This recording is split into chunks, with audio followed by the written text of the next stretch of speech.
Dear students, today we will discuss about electric field intensity due to a point charge.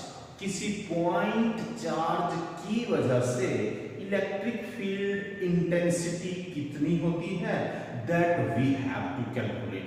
देखिए earlier we have discussed about the formula for electric field intensity and it was given by E vector. It is equal to, it is the force per unit test charge, means vector E is equal to vector F upon Q naught, where F vector is the electrostatic force which is exerted by the source charge and experienced by the test charge.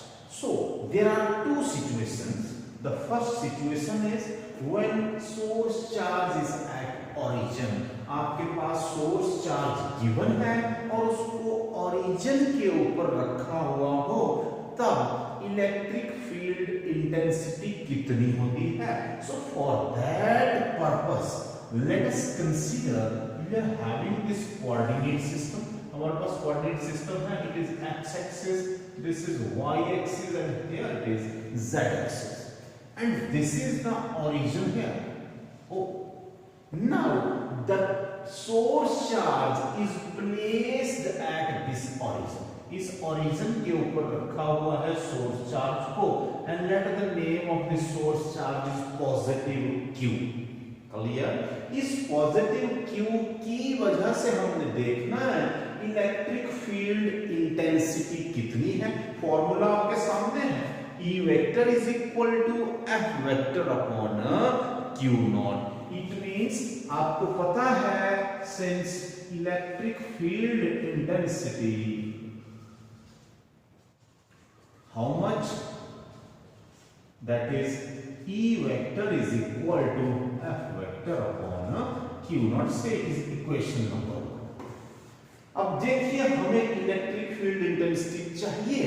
उसको calculate करने के लिए हमें electrostatic force यानी कि F vector calculate करना है. अब F वेक्टर को एक्सपीरियंस करने वाला कोई चार्ज चाहिए जिसको हम बोलते हैं test charge. So let us assume that some test charge Q naught is placed at this point. Let it is point A. Point A के ऊपर कोई टेस्ट चार्ज रखा है. इस टेस्ट चार्ज के ऊपर positive Q electrostatic force apply करेगा. तो this is positive charge. It will apply the electrostatic force like this.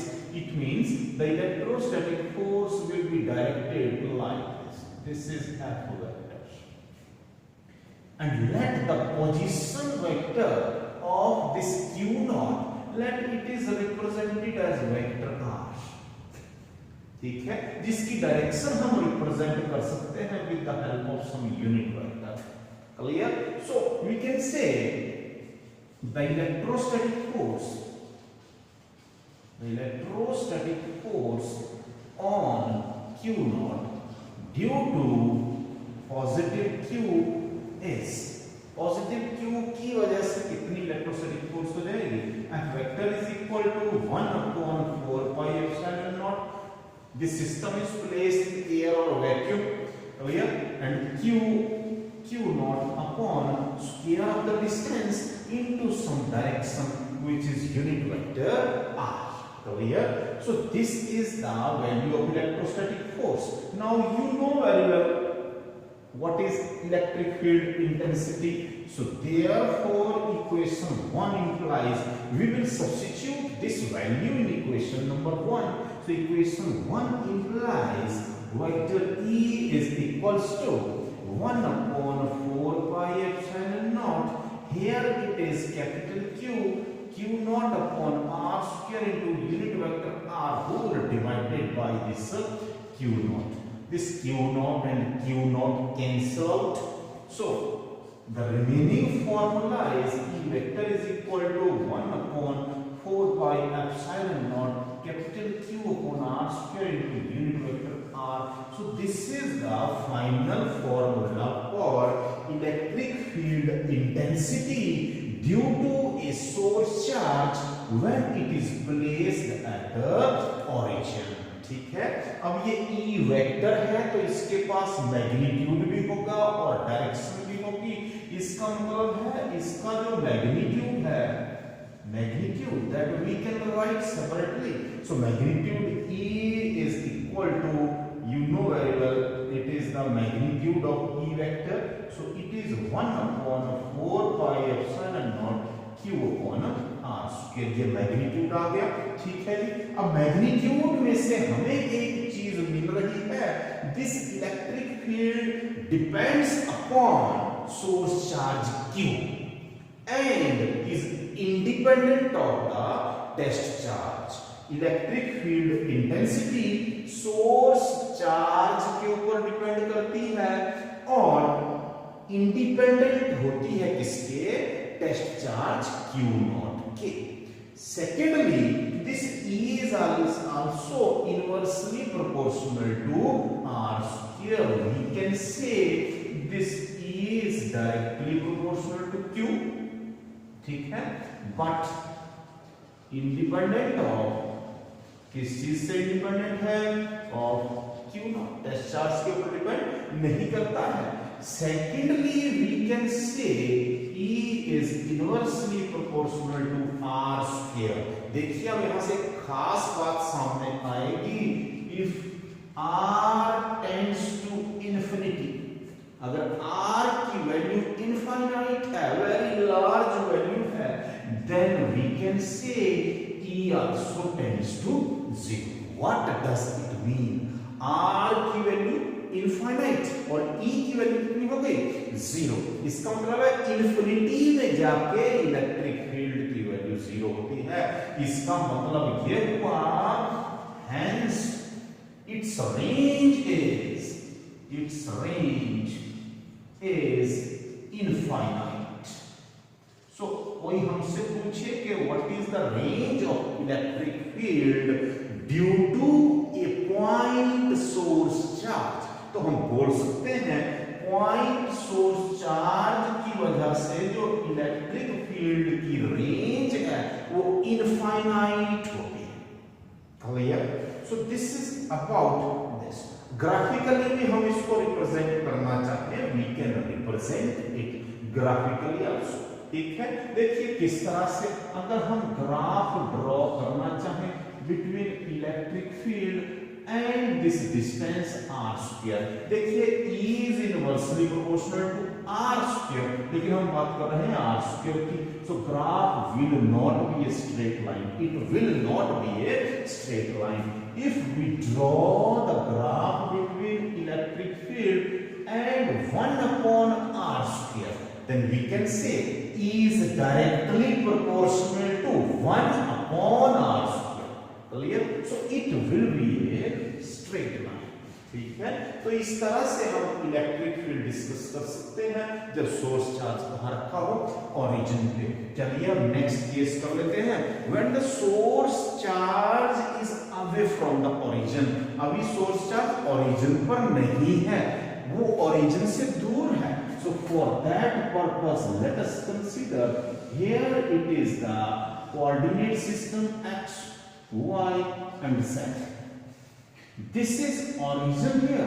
ओ, अब की बार चार्ज को ओरिजिन से अवे रखा है, तो let us consider this source charge positive Q is placed at this point with some position vector। That vector can be written as, आप इसको vector R भी बोल सकते हैं। ठीक है, अब इस पॉजिटिव Q की वजह से इलेक्ट्रोस्टैटिक फोर्स कैलकुलेट करनी है, फिर हमारे पास इलेक्ट्रिक फील्ड इंटेंसिटी आ जाएगी। ठीक है, तो उसके लिए हमें कौन चाहिए, टेस्ट चार्ज। तो मान लीजिए some test charge Q naught is placed at point B with some position vector and let this position vector is R। ठीक है, then distance AB is the distance between these two charges। So here we have to find out the force on Q naught due to positive QS। तो अब की बार force निकालनी है, फिर से वही F vector is equal to 1 upon 4 pi epsilon naught capital Q Q naught upon square of the distance between them. Here it is AB vector, its square. Clear? And some unit vector हम चाहे तो इसका name रख सकते हैं. It is unit vector RAB. और वैसे भी फोर्स कहां से कहां जा रही है?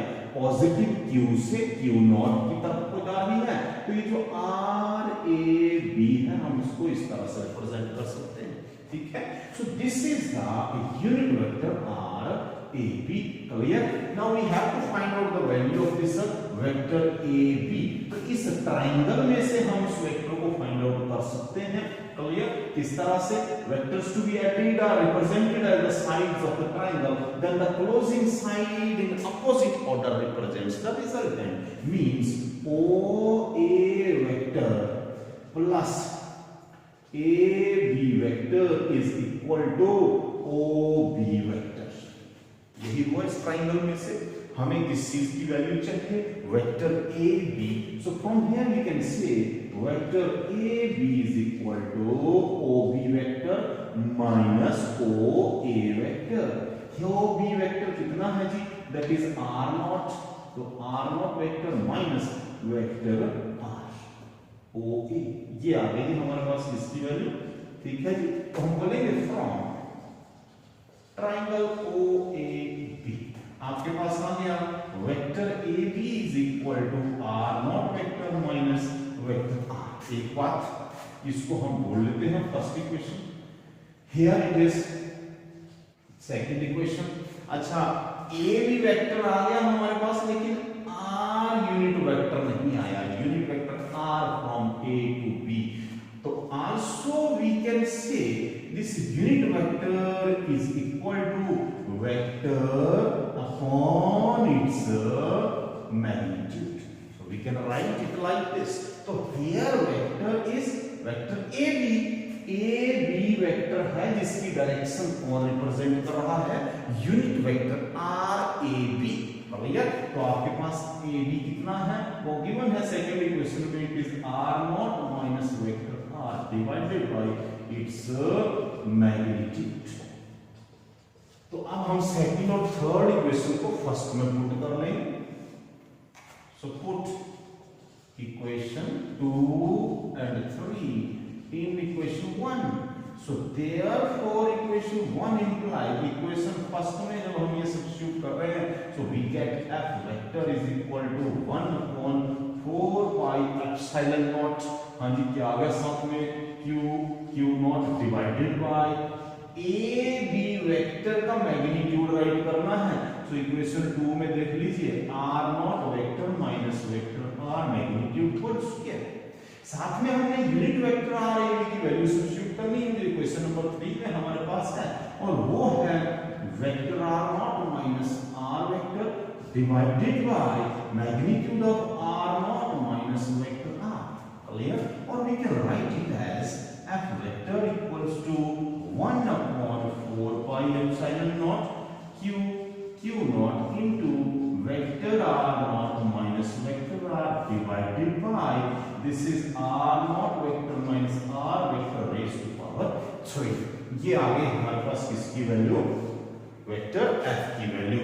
So therefore electric field intensity E vector is equal to F vector upon Q naught. तो फोर्थ इक्वेशन को इसमें सब्स्टिट्यूट करेंगे तो Q नॉट कैंसिल हो जाएगा, and finally you will get it as 1 upon 4 pi epsilon naught capital Q into R naught minus R vector divided by magnitude of R naught vector minus R vector raised to power 3. This is the final formula for electric field intensity when the source charge is placed away from the origin. देखिए अब इस electric field की direction देखिए कौन सी होगी? It is along this one from A to B. ठीक है, इसकी डायरेक्शन कौन सी है? Point A to B. अच्छा एक और बात है, अगर सोर्स चार्ज पॉजिटिव Q के बजाय नेगेटिव Q होता, नेगेटिव कैपिटल क्यों? ये क्यों पॉजिटिव ना होके अगर हमारे पास ये नेगेटिव होता तब क्या होना था? तब देखिए फोर्स की डायरेक्शन भी चेंज हो जानी थी। फोर्स की डायरेक्शन चेंज होनी थी कैसे? Q0 को इस नेगेटिव चार्ज ने अपनी तरफ अट्रैक्ट करना था। तो देखिए जब चार्ज की पोलैरिटी चेंज होगी तो direction of electrostatic force as well as direction of electric field intensity will change. Positive charge के केस में इलेक्ट्रिक फील्ड है along A to B, negative source charge होगा तब वही इलेक्ट्रिक फील्ड इंटेंसिटी हो जाएगी फ्रॉम B to A। तो इस चीज का ध्यान रखें। So this is about the electric intensity due to a point source charge. So till next chapter, the next discussion. Bye bye. See you.